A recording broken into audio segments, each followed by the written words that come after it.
ইনকিলাব মঞ্চের আহ্বায়ক ওসমান হাদি হত্যা মামলার প্রধান দুই আসামিকে দেশ ছেড়ে পালাতে সহায়তা করা ফিলিপ সাংমাও এবার ভারতে গ্রেপ্তার হয়েছেন। এ নিয়ে আরো খবর জানাতে কলকাতা থেকে যুক্ত হচ্ছেন সহকর্মী বিশ্বনাথ দাস।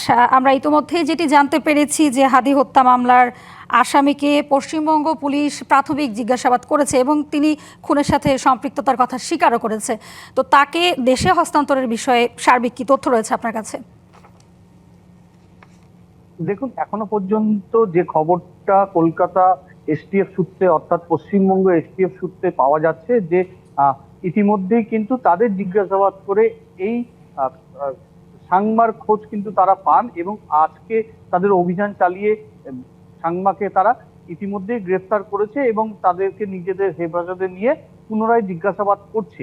মূলত ভারতে ঢোকার পর থেকে কার কার সঙ্গে যোগ ছিল বা কিভাবে তারা ভারতে প্রবেশ করে, কোথায় ছিল এতদিন, সেই প্রক্রিয়ার বিস্তারিত তথ্য কিন্তু নিতে চাইছে। এবং একই সঙ্গে কলকাতা এসটিএফ এর তরফ থেকে কিন্তু কলকাতায় উপস্থিত বাংলাদেশ উপ হাই কমিশনের সঙ্গেও যোগাযোগ করা হয়েছে সাংবার বাংলাদেশের যে নাগরিকত্ব তা যাচাই করার জন্য।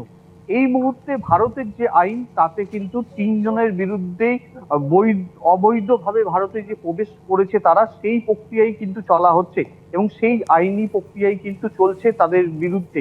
এবার নগদে পাচ্ছেন হেলিকপ্টার অফার, তাই কেনাকাটার পেমেন্ট নগদে করুন আর বুঝে নিন 2000 টাকারও বেশি ক্যাশব্যাক সহ হেলিকপ্টার রাইড। পেমেন্ট শুরু করুন আজই।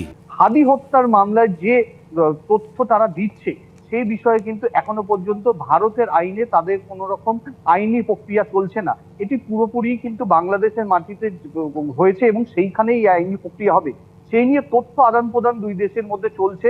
ইতিমধ্যেই যোগাযোগ করা হয়েছে বাংলাদেশের সরকারের বা কলকাতায় যে উপ হাই কমিশন আছে তাদের সঙ্গে এবং এই বিস্তর প্রক্রিয়া সম্পূর্ণ হওয়ার পরে এখন আমরা জানি যে ফয়সাল ও আলমগীর এদের দুজনেরই 14 দিনই পুলিশ হেফাজত রয়েছে এবং আজকে সাংবারও কিন্তু পুলিশি হেফাজত মঞ্জুর করেছে মহামান্য আদালত এবং তাদের জিজ্ঞাসাবাদ করে দফায় দফায় জিজ্ঞাসাবাদ করা হচ্ছে যে কাদের সঙ্গে তারা যোগাযোগ করেছিলেন ভারতে থাকাকালীন, কিভাবে কোন পথ দিয়ে ভারতে প্রবেশ করেছিলেন এবং কোথায় কোথায় ছিলেন, অর্থনৈতিকভাবে তাদের কেউ বা কারা সাহায্য করেছে বা এই খুনের পেছনে কারা রয়েছে এবং সমস্তই তথ্য কিন্তু তারা বাংলাদেশ সরকারের সঙ্গে আদান প্রদান চালাচ্ছে এমনটাই কিন্তু জানা যাচ্ছে।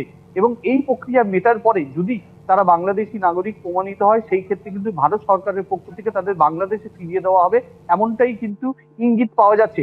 তবে হাদি খুনের যে প্রক্রিয়া বা মামলা তা কিন্তু ভারতবর্ষ হচ্ছে না। এই মুহূর্তে ভারতবর্ষে কিন্তু তাদের অবৈধভাবে ভারতে প্রবেশ করা সেই আইনি প্রক্রিয়ায় কিন্তু চলছে। জি, ধন্যবাদ আপনাকে।